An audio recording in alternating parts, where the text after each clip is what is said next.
ගොඩක් ආදරෙන් ඔයාලා හැමෝම අපේ channel එකට පිළිගන්නවා.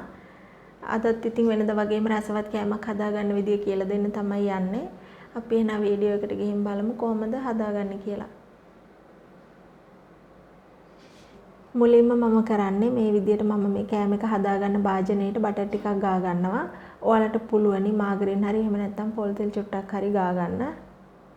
ඒක ලෑස්ති කරලා පැත්තකින් තියාගෙන අපි කෑම එක හදන්න පටන් ගමු.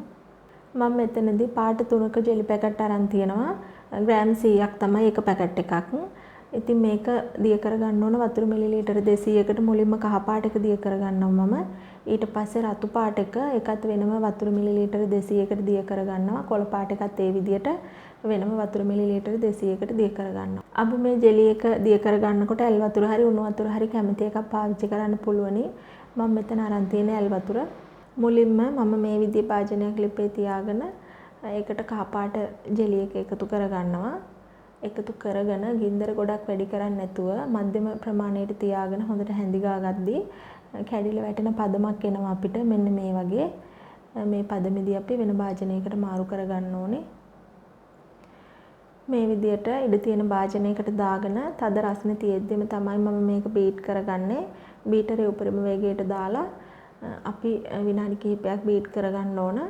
මෙතනදී ඔයාලට බීටරයක් නැතිම කෙනෙක්ට පුළුවනි තද රස්නේ පොඩ්ඩක් අඩු වුණාට පස්සේ බ්ලෙන්ඩරයට දාගෙන බ්ලෙන්ඩරෙත් හොඳටම වැඩි කරගෙන හොඳට මේක බ්ලෙන්ඩර් කරගන්න.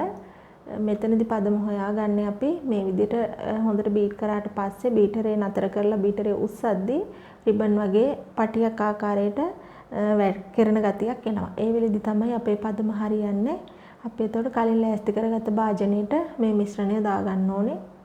මේ විදිහට මේක දාගත්තට පස්සේ පැත්තකින් තියලා අපි අනිත් දිය කරගත්ත ජෙලි ටිකත් හොඳට උණු කරගෙන මේකට උඩින් දාගන්න ඕන. මේක පොඩ්ඩක් වෙලා නිමුණා කියලා ප්‍රශ්නයක් නැහැ. අපිට අනිත් ටිකත් හොඳට උණු කරගෙන බීට් කරගෙන දාගන්න පුළුවනි. මම මේ විදිහට අනිත් පාට දෙකත් හදා ගන්නවා. මේ විදිහට ලේයර්ස් 3ක් හිටින විදිහට මම තුනම දාගන්නවා. දාගෙන ඊට පස්සේ ඊට උඩින් ලස්සනක් එකතු කරගන්න ඕන නිසා මම මේ විදිහට ස්ප්‍රින්කල්ස් දානවා. ඔයාලට පුළුවන් ඒ වෙනුවට වෙනත් ආදේශකයක් හොඳයි කියලා හිතෙන විදිහට එකතු කරගන්න. චොක්ලට් එකක් හොඳට ග්‍රේට් කරගෙන හරි එහෙම නැත්නම් පෙබල්ස් කපලා ඒ වගේන් කොටස් හරි ඔයාලා කැමති විදිහකට මේක ලස්සන කරගන්න පුළුවනි.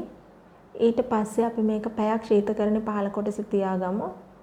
මේ තියෙන හරියටම පැයකට පස්සේ අපිට මේක කපලා පිළිගන්නවන්න පුළුවනි. ඉතින් ඔයාලත් මේ විදිහට හදලා රස බලන්න හොඳම කාලයක් තමයි ඉස්සරහට එන්නේ. අඩු අමුද්‍රව්‍ය ප්‍රමාණයකින් ඉක්මනට හදා ගන්නත් පුළුවනි. එහෙනම් ඉතින් ඔයාලත් මේ විදිහට හදලා රස බලන්න. ආයේ මේ වගේම තවත් අලුත් වීඩියෝ එකකින් හමු වෙමු. ඒ වගේම මගේ වීඩියෝ එක නරඹුවට ඔයාලට ගොඩක් ස්තුතියි.